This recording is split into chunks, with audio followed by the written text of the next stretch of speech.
Hello student, आजच्या या series मध्ये मी तुम्हाला सांगणार आहे की खूप कमी वेळेमध्ये तुम्ही इंग्रजी कसं शिकू शकणार आहात। मला माहिती आहे की खूप विद्यार्थ्यांना असं वाटतं की बापरे इंग्रजी अवघड आहे किंवा मी खूप दिवसापासून प्रयत्न करते पण इंग्रजी काही जमत नाही। अनेकांना असं वाटतं की इंग्रजीची सुरुवात नेमकी कुठून करावी, इंग्रजी शिकण्यासाठी आम्ही नेमकं काय काय शिकलं पाहिजे म्हणजे आम्हाला इंग्रजी चांगलं जमेल, कमी वेळेमध्ये जमेल। सो स्टुडंट, आजचा हा व्हिडिओ त्या प्रत्येकासाठी आहे ज्यांच्या मनामध्ये इंग्रजी शिकण्याची दांडगी इच्छा आहे, ते खूप स्ट्रगल करत आहेत परंतु इंग्रजी जमतच नाही। पण आज मी अशा अगदी खूप साध्या सोप्या अशा फक्त 4 स्टेप्स तुम्हाला सांगणार आहे आणि लक्षात ठेवा, विश्वास ठेवा की या स्टेप्स जर तुम्ही फॉलो केल्यात तर तुम्हाला कुणालाही इंग्रजी जमणार आहे ज्यांची खूप इच्छा आहे इंग्रजी शिकण्याची। ओके, चला तर मग सुरू करूया। अशा कोणत्या ते 4च स्टेप्स आहेत बरं की ज्या 4 स्टेप्सच्या मदतीने तुम्ही इंग्रजी शिकू शकणार आहात। मग ते इंग्रजी लिहायचं असेल, वाचायचं असेल, बोलायचं सुद्धा असेल, तुम्ही या 4 स्टेप्सने इंग्रजी चांगल्या पद्धतीने शिकू शकणार आहात, अगदी बोलायला सुद्धा। बोलण्यासाठी तर या 4 स्टेप्स अत्यंत आवश्यक आहेत।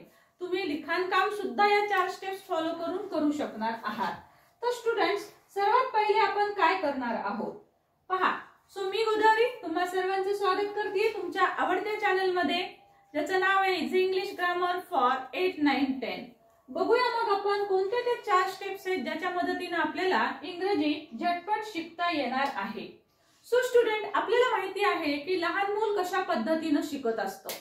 कुठलीही भाषा ज्यावेळेस मुलांना शिकायची असते किंवा आणखी कुणालाही शिकायची असते तर त्याची ही पहिली पायरी असते जी की लहान मुलं अवलंब करत असतात। बघा, लहान मुलांना जेव्हा शिकायची असते भाषा त्यावेळेस तो काय करतो, तो त्याला आपण काही कुठल्या पद्धतीने शिकवत नाही, त्याला त्या भाषेची अळी शिकवत बसत नाही आपण। तर तो मुलगा काय करतो, जस्ट तुमच्याकडे बघतो, तुम्ही काय बोलत आहात तो ऐकतो आहे ना, आणि ऐकून त्या पद्धतीने तुम्ही जे शब्द बोललेले आहेत आपण त्याला शिकवतो। हा हे आई म्हण, आ ई असं आपण त्यांना शिकवतो। सो म्हणजे काय तर ते तुम्ही कशा पद्धतीने मूवमेंट करत आहात, तुम्ही कसं बोलत आहात ते पाहत असतात आणि ते ऐकत असतात। पहा, ज्यांना ऐकता येत नाही, बघा लक्षात ठेवा, ज्यांना ऐकता येत नाही त्यांना बोलता येतं का, तर अजिबातच नाही, आहे की नाही। सो तुम्ही पाहिले असतील अशा काही बहिऱ्या व्यक्ती, ज्या बहिऱ्या व्यक्तींना जर ऐकायला येत नाहीये त्यामुळे ते बोलू सुद्धा शकत नसतात। सो महत्त्वाची गोष्ट आहे ऐकणं। सो स्टुडंट, यातली 4 स्टेप्स पैकी तुमची पहिली जी स्टेप असणार आहे ती असणार आहे पहा, अत्यंत महत्त्वाची step, and that is listening. Okay, याला आपण ऐकणे म्हणतो। सो काय ऐकायचं आहे, so you have to right, you have to listen English. Okay, तुम्हाला जास्तीत जास्त इंग्रजी ऐकायचं आहे। तुम्ही जितकं जास्त इंग्रजी ऐकत राहणार आहात तेवढं तुमच्यामध्ये तुमच्या इंग्रजीची वातावरणाची जी निर्मिती आवश्यक असते। बघा, आपण मराठी मीडियमचे असतो, मराठी आपल्या घरामध्ये बोलली जाते, तर लहान मुलं मराठी खूप पटकन कॅच करतात, ते आपलं ऐकत असतात कारण दिवसभर आपण असंख्य शब्द बोलतो त्यांच्या समोर, ते ऐकतात आणि ते त्याप्रमाणे ती भाषा पटकन शिकतात। सो तुम्हाला पण इंग्रजी जर शिकायचं असेल तर तुम्ही म्हणाल की मॅडम हे काय सांगताय, सो तुम्ही असं नका गृहीत धरू की तुम्हाला फक्त इंग्रजी बोलायचं आहे, पण भाषा शिकायची आहे ना। सो भाषा कोणतीही शिकायची असेल तर पहिले ऐकणं गरजेचं आहे। मग आपण इंग्रजी कुठून ऐकू शकतो, कारण आपल्या घरामध्ये हे इंग्रजीची वातावरण निर्मिती नसते, आपल्या घरामध्ये फारसं कोणी इंग्रजी बोलत नाही, मग आपण इंग्रजी कुठून ऐकायचं, तर मी तुम्हाला तेही पर्याय सांगणार आहे। तर तुम्हाला जर इंग्रजी ऐकायचं असेल तर तुमच्या घरात साधी सोपी गोष्ट असते ती म्हणजे न्यूज चॅनल। जे न्यूज चॅनल टीव्हीवर असतात तुमच्याकडे, त्यावरचे जे काही न्यूज आहेत ते सतत तुमच्या घरामध्ये इंग्लिश मधले न्यूज चॅनल चालू ठेवा, ते तुमचं सतत इंग्रजी कानावर पडत राहिलं पाहिजे। बॅकग्राऊंड म्युझिक कसं आपण गाणे ऐकतो तशाच पद्धतीने तुम्ही टीव्ही चालू ठेवा, त्यावरच्या न्यूज तुम्ही सतत चालू ठेवा आणि त्या सतत कानावर पडू द्या, जाता येता सगळ्यांना। सो तुम्हाला ऑटोमॅटिक याच्यामधनं इंग्रजी जे आहे ते तुमचं लिसनिंग स्किल जे आहे ते ऑटोमॅटिक डेव्हलप होईल आणि तुम्हाला ते शब्द कानावर पडत जातील आणि ते ऑटोमॅटिक जमायला लागतील। ओके, सो ही एकच गोष्ट आहे का, तर नाही, तुम्ही दुसऱ्याही अनेक गोष्टी करू शकता, जसं की मूव्ही असतात, पिक्चर असतात. त्या पिक्चर मध्ये तुम्हाला इंग्रजी मूव्ही जे आहेत ते तुम्ही ऐका. ते पाहत असताना आपल्याला त्यांचं सगळं गोष्टी समजतात, कारण केवळ तुम्ही ऐकतही असता आणि तुम्ही चित्रपट पाहत असता. सो त्यातूनही तुमचं हे स्किल जे आहे ते बऱ्याच अंशी बिल्डअप होणार आहे. अनेक व्हिडिओ असतात, अनेक इंग्रजी भाषणं असतात. युट्यूबवर तुम्ही जर गेलात आणि इंग्लिश स्पीचेस असं जर तुम्ही टाकलं तर तुम्हाला खूप सारे इंग्रजी मधले भाषणं जे असतात, स्पीचेस ज्या असतात त्या तुम्हाला ऐकायला मिळू शकतात. सो तुम्ही जेव्हा इतर काही कामं करत असाल तर त्यावेळेस तुम्ही तुमच्या मोबाईलवर अशी जी इंग्रजीमध्ये भाषणं आहेत ते भाषणं चालू राहू द्या. सुरुवातीला कदाचित तुम्हाला समजणार नाही, परंतु हे चालू राहू द्या. तुम्ही ते ऐकत राहा, ऐकत राहा, ऐकत राहा. सो ही आहे फर्स्ट स्टेप. याच्या सहाय्याने तुम्ही इंग्रजीचं वातावरण बऱ्याच अंशी तुमच्या घरामध्ये, तुमच्या आजूबाजूला क्रिएट करू शकता. किंवा त्याचबरोबर तुम्ही अजून असंही करू शकता की जे कोणी इंग्रजी बोलतो तर त्यांचं तुम्ही ते इंग्रजी ऐकत राहा. त्यासाठी वाटल्यास एखादा स्पोकनचा क्लास तुम्ही जॉईन करू शकता, जिथं की सगळेच जण इंग्रजीमध्ये बोलत असतात, ऐकत असतात. सो त्या क्लासमध्ये पण तुम्ही 1-2 तास घालवू शकता, जिथे की तुमच्या ऐकण्यावर सारखं इंग्रजीचं वातावरण निर्मिती होत राहील आणि ते इंग्रजी तुमच्या कानावर पडत राहील. म्हणजे तुम्हाला भाषा ऐकून ऐकून जशी लहान मुलांना जमते तशी ती तुम्हाला निश्चितच जमू शकेल. त्यानंतर स्टुडंट्स सेकंड जी स्टेप असणार आहे ती असणार आहे काही बेसिक इंग्रजी तुम्हाला शिकणं गरजेचं आहे. ओके, बेसिक इंग्लिश शिकायचं आहे. आता तुम्ही म्हणाल मॅडम काय बरं बेसिक इंग्लिश आम्ही शिकलं पाहिजे? काही मूलभूत गोष्टी आहेत इंग्रजीमध्ये. कारण काय, मराठी भाषा आणि इंग्रजी भाषा याच्यामध्ये फरक आहे, लिहिण्यामध्ये, बोलण्यामध्ये. सो यासाठी तुम्हाला इंग्रजीमधल्या काही बेसिक गोष्टी ज्या आहेत त्याचा अभ्यास करणं गरजेचं आहे. त्या मी तुम्हाला सांगणारच आहे की तुम्ही कोणत्या बेसिक गोष्टी आहेत ज्याचा तुम्हाला अभ्यास करणं अत्यंत गरजेचं आहे. 5 अशा महत्त्वाच्या गोष्टी मी तुम्हाला यामधल्या सांगते आहे. बेसिक गोष्टीमध्ये 5 गोष्टी महत्त्वाच्या. यामध्ये पहा तुम्ही काय काय करणार आहात. तर नंबर ए तुम्ही करणार आहात बघा बेसिक इंग्लिश मध्ये हेल्पिंग वर्ब ची प्रॅक्टिस तुम्हाला करायची आहे. त्याच्यानंतर बी म्हणजे नंबर 2 ला तुम्हाला मेन वर्बचा अभ्यास करायचा आहे. एमव्ही म्हणजे main verb. So main verb जसं की जंप, क्राय अशा प्रकारचे रीड, राईट, हसणे, बोलणे, लिहिणे, वाचणे, पळणे हे जे सर्व शब्द आहेत हे मेन वर्ब आहेत. सो ह्याचे मेन वर्ब जे आहेत त्या मेन वर्बचे 3ही फॉर्म ते कशा पद्धतीने तुम्हाला चालवता येतील या बेसिक गोष्टी आहेत. या बेसिक गोष्टी शिकणं गरजेचं आहे, कारण बेसिक आल्याशिवाय, बेसिक इंग्रजी समजल्याशिवाय तुम्ही जे हे ऐकत चाललेले आहात याच्यामध्ये काय फरक असतो हे तुमच्या लक्षात नाही येणार. सो त्यासाठी काही बेसिक गोष्टी, अत्यंत कमी बेसिक गोष्टी आहेत, ह्या फक्त 5 बेसिक गोष्टी आहेत. सुरुवातीला हेल्पिंग वर्ब करा, त्यानंतर मेन वर्बचा अभ्यास करा, त्यानंतर तिसरी महत्त्वाची जी गोष्ट आहे ती आहे आणि सगळ्यात most important thing and that is tense. टेन्सचा अभ्यास करणं खरंच खूप गरजेचं आहे. आणखी महत्त्वाची गोष्ट, हेल्पिंग वर्ब करत असताना मोडाल्सला विसरायचं नाहीये. मोडाल्स ऑक्झिलरी जे आहेत त्या पण तुम्हाला याच्यामध्ये करणं गरजेचं आहे. त्याच्यानंतर टेन्स सांगत होते मी. सो टेन्सचा अभ्यास करणं अतिशय गरजेचं आहे. टेन्स मध्ये जे बेसिक स्ट्रक्चर मधला डिफरन्स आहे मराठी आणि इंग्रजीमध्ये तो आपल्याला लक्षात घेणं गरजेचं असतं. जसं की मराठीमध्ये बघा मी टीव्ही पाहते, तर पाहते हे क्रियापद आहे, मराठीमध्ये ते शेवटी येतं. परंतु मी टीव्ही पाहते याला आपण इंग्रजीमध्ये असं नाही म्हणत की I TV watch, I TV watch, me TV पाहते असं नसतं वाक्य. तर आपल्याला म्हणावं लागतं I watch TV, me TV पाहते, है ना. सो या पद्धतीनं आपल्याला वाक्यरचनेतला जो बेसिक डिफरन्स आहे तो आपल्याला लक्षात घ्यावा लागतो. ठीक आहे, जसं की बघा मी टीव्ही पाहते किंवा पाहतो हे वाक्य आहे. याच्यामध्ये हे जे आहे हे आहे क्रियापद. हे मराठीमध्ये वाक्याच्या शेवटी आलेलं असतं, परंतु इंग्रजीमध्ये जर तुम्ही पाहिलं तर आय वॉच टीव्ही हा पाहणे जो शब्द आहे तो आपण इंग्रजीमध्ये सेकंड शब्द म्हणून लिहिलेला दिसतो. कारण का, तर ही इंग्रजी वाक्यामधली महत्त्वाची बेसिक फरक असतो हा की आपल्याला मराठीमध्ये क्रियापद शेवटी घेतो तर इंग्रजीमध्ये आपण ते सब्जेक्टच्या नंतर आपल्याला घ्यावं लागतं. अशा काही बेसिक गोष्टी असतात ज्या टेन्सने तुमच्या क्लिअर होतील. सो टेन्स शिकणं तुम्हाला अत्यंत गरजेचं असणार आहे. त्याच्यानंतर यामध्ये जी चौथी गोष्ट आहे ती आहे पहा तुम्हाला व्हॉइस शिकावा लागणार आहे. Change the voice. माहिती का, ज्या वेळेस आपण बोलतो किंवा लिहितो करतो तर त्यावेळेस बरेचसे वाक्य जे आहेत तर ते पॅसिव्हली केलेले असतात, दुसऱ्या कुणामार्फत तरी ऍक्शन झालेले असतात. सो त्यासाठी आपल्याला ही पॅसिव्हची रचना करणं गरजेचं असतं. सो टेन्स शिकल्याच्या नंतर वॉइस शिकणं हे अतिशय 5 मिनिटाचा खेळ आहे. सो तुम्ही 5-5 मिनिटांमध्ये याचा अभ्यास सहज करू शकता. 5 मिनिटांमध्ये 15 मिनिटांमध्ये टेन्सचा डिटेल अभ्यास कसा करायचा, 5 मिनिटांमध्ये व्हॉइसचा अभ्यास कसा करायचा, असे छोटे छोटे शॉर्ट बट स्वीट असे व्हिडिओ आपल्या चॅनलवर सुद्धा आहेत. त्यामुळे तुम्ही त्याच्याही मदतीनं तुम्ही झटपट इंग्रजी शिकू शकता कमी वेळेमध्ये, फक्त ह्या 4 स्टेप्सचा अवलंब करून. सो ही झाली आपली 4थी स्टेप. त्यानंतर आपल्याला 5वी जी स्टेप आहे ज्यामध्ये बेसिक इंग्रजी आपल्याला शिकावं लागणार आहे आणि ते म्हणजे प्रिपोजिशन.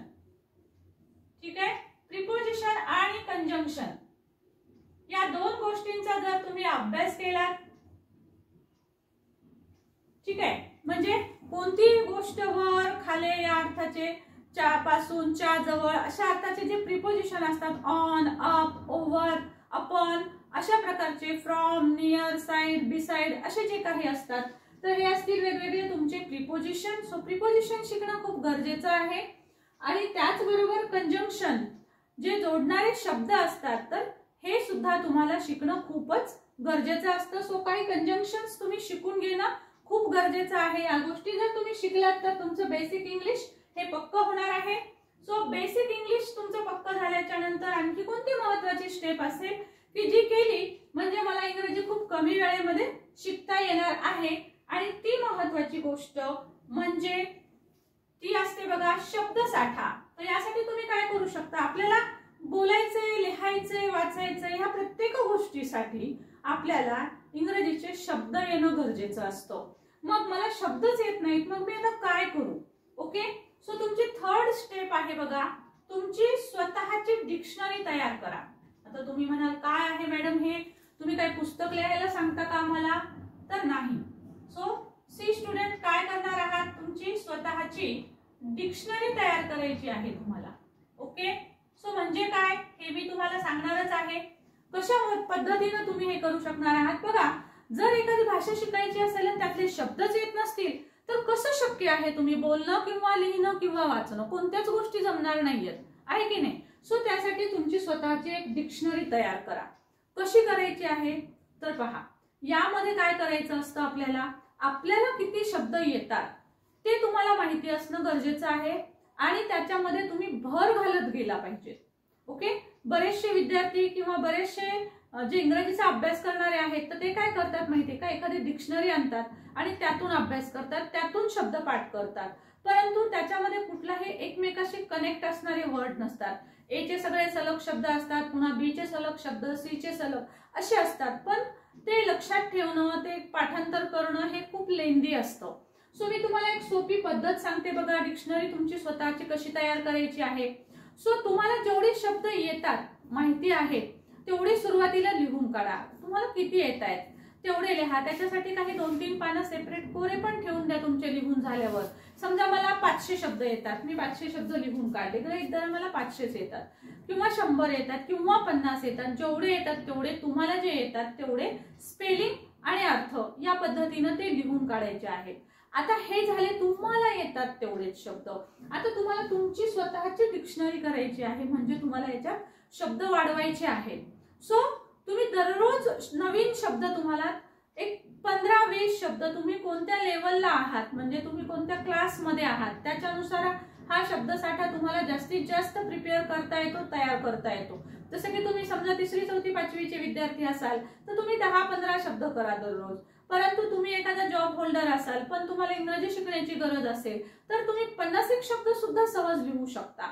ऍटलिस्ट तुम्ही 20-25 शब्द मीडियम, सर्वांनी ऍव्हरेजली सगळ्यांनी 20-25 शब्द दररोजचे तुमच्या डिक्शनरीत ऍड करायचे. कसे, चला तर सांगते तेही.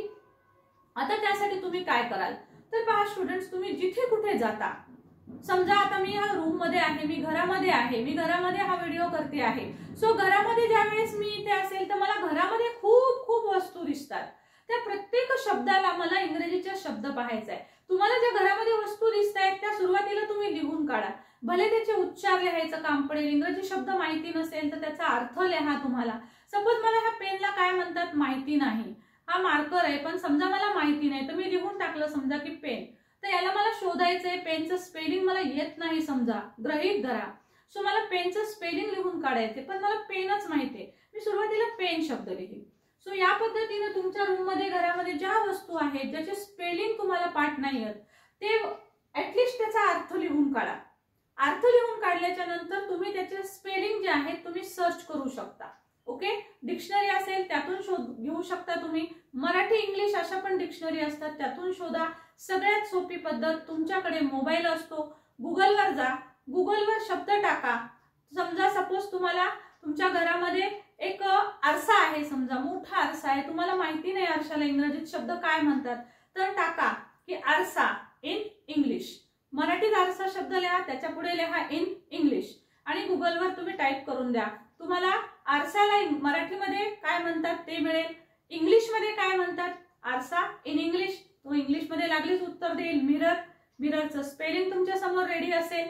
सो तुम्ही तो शब्द लिहा, म्हणजे तुमचं स्पेलिंग पाठ होईल, तुमचा अर्थ तयार होईल. या पद्धतीनं तुमच्या रूम मध्ये तुम्हाला जे काही अननोन वर्ड्स मिळतील ते सर्व तुम्हाला लिहून काढायचे आहेत. ओके, या पद्धतीनं मग तुम्ही सपोज तुम्ही गार्डन मध्ये गेला आहात, तुम्ही गार्डन मधले शब्द लिहा, तुम्ही किचन मध्ये गेला असाल तुम्ही किचन मधले शब्द लिहा.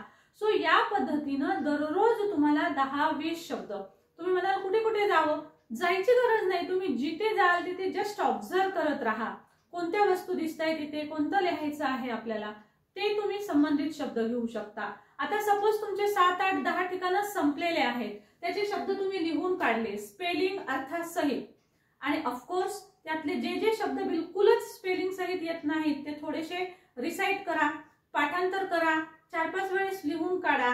या पद्धतीनं ते शब्द तुम्हाला पाठ करायचे आहेत. सो या मेथडने तुमची स्वतःची डिक्शनरी डेव्हलप करा. दररोज डेट टाका वहीवर आणि तुम्ही किती शब्द लिहिलेत ते तुम्हाला आपोआप समजेल की आजचे माझे किती शब्द पाठ झालेले आहेत. या मेथडनी तुम्हाला कोणते शब्द येतात आणि याचा फायदा काय असतो माहिती का या स्वतःच्या डिक्शनरीचा, तुम्ही पुन्हा पुन्हा ते शब्द पहिल्यापासून सहज अशी नजर टाकून ते पानं चाळू शकता, त्यातले मधले मधले शब्द वाचू शकता, म्हणजे ते पुन्हा पुन्हा रिवाइज होतील. आणि रिवाइज झाल्याच्या नंतर आणि तुम्ही बघाल की बघता बघता तुमच्याकडे महिन्याच्या नंतर जवळपास तुमचे 1000 शब्द तुमचे पाठ झालेले असतील. म्हणजे किती मोठी गोष्ट आहे ही, छोट्या छोट्या गोष्टीमधून तयार झालेली गोष्ट असते. त्यामुळे तुमचा भरपूर सारा शब्दसाठा जो आहे तो या पद्धतीनं वाढतो. सो या मेथडने स्वतःची एक डिक्शनरी तयार करा ज्याच्यामुळे तुमचा शब्दसाठा वाढेल आणि त्यामुळे तुम्हाला इंग्रजी जे आहे ते तुम्हाला सहज जमायला लागेल. त्यानंतर 4th अतिशय महत्त्वाची अशी स्टेप आहे बघा, आणि ती आहे तुमच्या घरातील आरसा. आता तुम्ही म्हणाल मॅडम हे तुम्ही काय सांगत आहात, सो आरसा कसं काय इंग्रजी शिकवू शकेल. तर स्टुडंट्स तुमच्या घरातला हा जो आरसा आहे तो तुम्हाला खरंच इंग्रजी बेस्ट शिकवतो. सो कशा पद्धतीने शिकवतो, सो तुम्हाला इंग्रजी तुम्ही कुठल्याही लेवलचे असू द्या, 1ली, 2री, 3रीचे जरी तुम्ही असाल तरी पण तुम्हाला इंग्रजीमध्ये काही ना काहीतरी बोलता येत असतं. हाय, हॅलो, हाऊ आर यू, इतकं तर नक्कीच बोलता येतं आहे ना. Okay, I am fine, thank you, एवढे काही 2-4 वाक्य तर तुम्हाला नक्कीच पाठ असतात की नाही. सो तुम्हाला जे काही पाठ आहे, जे बोलता येतं ते बोला, पण कुठे बोलायचं आहे, सो आरशाच्या समोर उभं राहा. आरशाच्या समोर तुम्ही उभं राहायचं आहे. सपोज माझ्या समोर हा आरसा आहे, मी इथं जाऊन बोलते, मला इंग्रजीचं काहीच येत नाही, पण मला जे येते ते मला बोलायचे. तुम्हाला जे येते ते बोला. सुरुवातीला कदाचित तुम्हाला वाक्य जमणार नाहीत, तुम्हाला फक्त शब्दच येतील इंग्रजीमधले, इंग्रजीतले शब्द म्हणा तुम्ही, काहीच प्रॉब्लेम नाही. पण या सुरुवातीतून जसं फॉर एक्झाम्पल सपोज मला वाक्यच येत नाहीत, आता मी काय बोलू, मला एवढं येत होतं की hi, hello, how are you, I am fine, thank you, how are you, एवढंच येते. याच्या पुढं may I come in sir, may I go out, इथपर्यंत येते. May I sit down please, go out, असं तर काही येत असेल. Read the book, okay, open your book, अशा काही गोष्टी येत असतील. जे जे तुम्ही ऐकलेलं असेल किंवा जेवढं तुम्हाला बोलता येत असेल, I read English, I can watch TV, I can move here, I can jump, जे काही येतं ते बोला. समजा येतच नसेल, काही वाक्य बनवायलाच येत नाहीत, तर मी म्हटल्याप्रमाणे इंग्रजीचे शब्द जे येतात, read, write, jump, cry, I cry, I jump, मी मी तर सुरुवातीला लावता येईल. सो म्हणा आय वेक अप. मी उठते. मग काय करते? आय पिते. मी चहा पिते. I drink. मी लिहिते. I right. सो इथून सुरुवात करा की मी पिते. I drink. मी लिहिते. I right. मी वाचते. I read. मी गाणं गाते. आय सिंग. सो या पद्धतीनं तुम्हाला जे जे सुचेल थोडंसं विचार करा. आरशाच्या समोर उभं राहा. सुरुवातीला कदाचित तुम्ही एका मिनिटामध्ये एखादंच वाक्य बोलू शकाल, कदाचित तुम्ही 5-10 शब्दच बोलू शकाल, पण याच मेथडने हीच मेथड फॉलो करा. सुरुवातीला तुम्ही 5 मिनिटाचा वेळ आरशाच्या समोर उभं राहून तुम्ही बोलत राहा. त्याच्याकडे बघा. कॉन्फिडेंटली त्या फिगरकडे बघा, जे तुमचा चेहरा तुम्हाला समोर दिसतो त्याकडेच पहा आणि हे बोलत राहा. आणि कंटिन्युअसली तुम्हाला दररोज 5 मिनिटं करायचं आहे. सुरुवातीला 5 मिनिटं उभं नाही राहा वाटलं तर 1 मिनिटापासून सुरुवात करा, 2 मिनिटापासून सुरुवात करा, पण म्हणजे कन्सिस्टन्सी ठेवा. डेली करायची ही गोष्ट. 2 मिनिटं करताय, ओके. दररोज 2 मिनिटं आरशासमोर उभं राहा. जे बोलता येईल ते. काल बोललेलं पुन्हा आज बोलावं लागत असेल तरीही बोला. जे येतं ते बोला. जे इंग्रजी शब्द येतात ते बोला. मग एक सवय होईल आणि तुम्हाला नंतर वाटेल बापरे आज 2 मिनिटं बोलायचे ना, आज काहीतरी नवीन शिकून बोलू आपण. मग तुम्ही काहीतरी 5-10 शब्द तुम्ही तयार कराल. किंवा तुम्ही हे जे डिक्शनरी मधले शब्द रिसाइट केलेले असतात तर ते जरी शब्द तुम्ही आरशासमोर उभं राहून मोठ्याने म्हणत राहिलात, आठवतील ते म्हणायचे. डिक्शनरीचे आठवले पाहिजेत असं काही नाही. ही काही तुमची पाठांतराची टेस्ट नाही. तुम्हाला जे आठवतील ते तुम्हाला शब्द म्हणायचे आहेत, पण दररोज 2 मिनिटं म्हणायचंच आहे. सो या पद्धतीनं करा. तुम्ही जर या 4ही स्टेप फॉलो करून जर तुम्ही या पद्धतीनं आरशासमोर उभं राहून बोलत राहिलात तर मग पहा, आणि या सगळ्या गोष्टींना सातत्य लागतं. हे सगळ्यात महत्वाचं आहे. You have to be very consistent. Okay. So तुम्हाला सतत गोष्ट करायच्या आहेत. ह्या सगळ्या गोष्टी सातत्याने करायच्या. कुठेही थांबायचं नाहीये. कुठेच थांबायचं नाही. तुम्हाला वाटेल मॅडम हे सगळं माझं करायचं राहिले, हेल्पिंग वर्ब राहिले, मेन वर्ब राहिले, हे कसं करू? सो कशासाठीच थांबायचं नाहीये. लिसनिंग चालू ठेवा. याला ग्रामर करायची गरज नाही आहे. बेसिक इंग्लिश करणं चालू राहू द्या.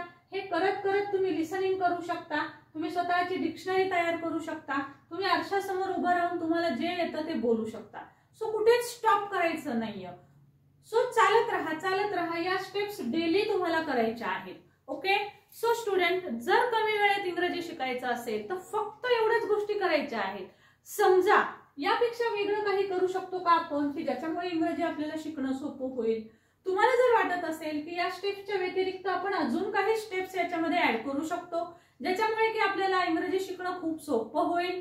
सो स्टुडंट, तुम्ही जे कोणी पाहत असाल बघा, हा व्हिडिओ जो आहे तो कानाकोपऱ्यात जाऊ देत. ते कशामुळे?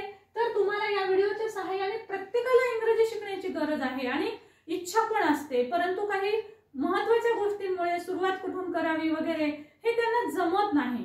सो याच्यात काहीच गोष्टी नाहीयेत बघा वेगळ्या अशा. त्या सहज तुम्ही करू शकता अशा आहेत. मग त्या महिला करू शकतात, गृहिणी करू शकतात. त्यांनी जर ह्या गोष्टी केल्या तर याचा फायदा त्यांना खूप जास्त होईल, कारण त्या स्वतःच्या मुलांना इंग्रजी शिकवू शकणार आहेत. सो कुणीही करा, परंतु ह्या दररोज गोष्टी करा.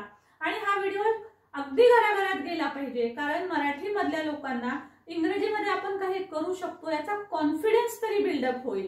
त्यांना हे तर समजायला लागेल की yes yes yes ma'am, we also can do.